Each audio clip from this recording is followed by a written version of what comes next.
this is a really, really lovely coming-of-age drama. And we were talking before about Guardians of the Galaxy and that huge spectacle that it has. The fact that it it looks like a Yes album cover, and even when some of the plot isn't working, there's plenty to distract your eyes. Okay, well, in the case of Handsome Devil, completely the other way. What it lacks in terms of full-on spectacle, it more than makes up for in wit and charm, and ultimately, I have to say, air-punching feel-good factor. So Fiona O'Shea is Ned, who is this misfit teenager who is forced to share his dorm at school with this rugby star, Connor, Nicholas Galitzine, I think so you pronounce it, who is somebody who's been apparently thrown out of his previous school for fighting, for getting into fights, for constantly having arguments with people. Ned doesn't want to be at the school he's at all, where he's constantly bullied by the jocks, who make this weird mooing noise, which we are told by the voiceover when they make it. Apparently it's a way of somehow insulting his sexuality, and and he said nobody knows why. Nobody ever knows why this is the case. Somehow this mooing noise has come to mean this, and he's completely appalled when his new roommate ends up bringing those people back to his room, and suddenly all these people that he's tried for ages and ages to avoid, he can't get away from. However, gradually these two characters, who appear to have nothing in common at all, discover that they do have some things in common, not least music. Ned is a big fan of vinyl, so is Connor, and they are strong-armed by their English teacher, played by Andrew Scott, into performing together an upcoming talent contest. They're not happy about it. The rugby coach isn't happy about it because there's a great big match coming up, and Connor is really needed to win the match for them. However, the English teacher wants them to do it and insists that they be loud and proud. Here's a clip. What? In projection? Yes? Move back. Keep going, keep going, keep going, keep going, keep going, keep going. Stop, stop, stop, stop, stop, stop. Okay. When you sing tomorrow, you can't whimper like some weird little field mice. Okay? So you've got to project.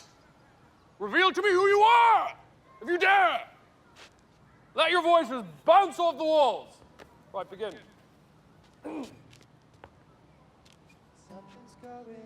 I can't hear this at all. What? Louder. Yes, louder. Louder, louder, come on! Better. See, I went to see this not knowing anything about it at all other than the title, and I was talking before about that joy of seeing Guardians of the Galaxy and just being surprised by how much fun it was. And this is a film that really surprised me by how much it won me over, and how much I came out. People talk about feel-good films all the time, and there are some films that you come out of genuinely feeling good, and this is one of them.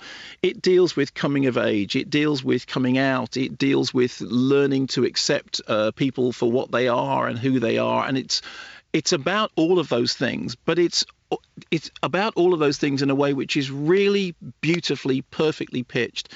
So everything, all those themes become absolutely centrally part of the drama, which is about characters who you get to know, who you get to like, and in whose futures you become invested. It's a film in which everybody has secrets and surprises, and despite the way it looks at certain moments, no one, by the end of it, has been reduced to a caricature, and everybody is seen to be more than you expected at first. It's a movie that, I don't say this lightly, it's a movie that made me care about rugby in the same way that Next Goal Wins made me care about football. Really? Yeah, I mean, really oddly. And as you know, as I have demonstrated, more than once on this show, I do not have a sporting bone in my body, and I know absolutely nothing about sport. But what it manages to do is to, in the way that, the best films can do, it can have sports sequences in it, which, because you care about the characters, you end up caring about the sports sequences, and this really worked. Very smart use of pop music. There's a sort of touch of John Carney about it, and that the way it captures what it's like hearing certain songs when you're young, hearing certain music when you're young. Remind me what a touch of John Carney. Well, things like Once and Sing Street and those movies, which are absolutely about the way in which a finely written pop tune, a profound pop lyric can somehow become poetry when you're younger, particularly when you try and pass it off as an English essay. And there's a very good joke about handing in, poetry to the teacher, which is actually just a bunch of pop lyrics, which that the teacher wouldn't know, which then thing gets ruined when the smart teacher comes along.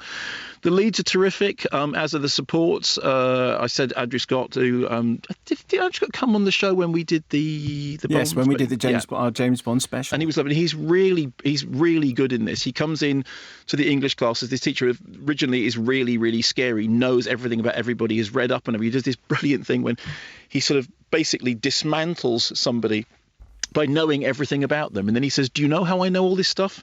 I read it, and there is nothing you cannot find out through reading, which is kind of, one of the messages of the story. Michael McCallerton, who is the headmaster, who knows more than he admits, is terrific. Ardal O'Hanlon is the annoying dad. I mean, I went into it thinking, okay, fine, I know nothing at all. I started watching it, I started laughing, I started liking the characters, and then, as is typical of me, by the end I was in tears, and I was smiling, and I was beaming, and I came out. And again, did that thing that, there were some other critics who would come out of the screening around about the same time, we all came out the street. We all turned to each other and go, wasn't that just lovely? And as we walked to the next screening, everyone was just going, wasn't that lovely? Wasn't he great? Wasn't that bit really good? Didn't you like the thing when that happened? Wasn't it brilliant that worked out? And actually, the more we talked about it, the more we realised that we'd all had a very similar experience, that we had all been sort of caught off guard by it. I thought it was charming and sweet and funny and and engaging in all the right ways. And it's called Handsome Devil.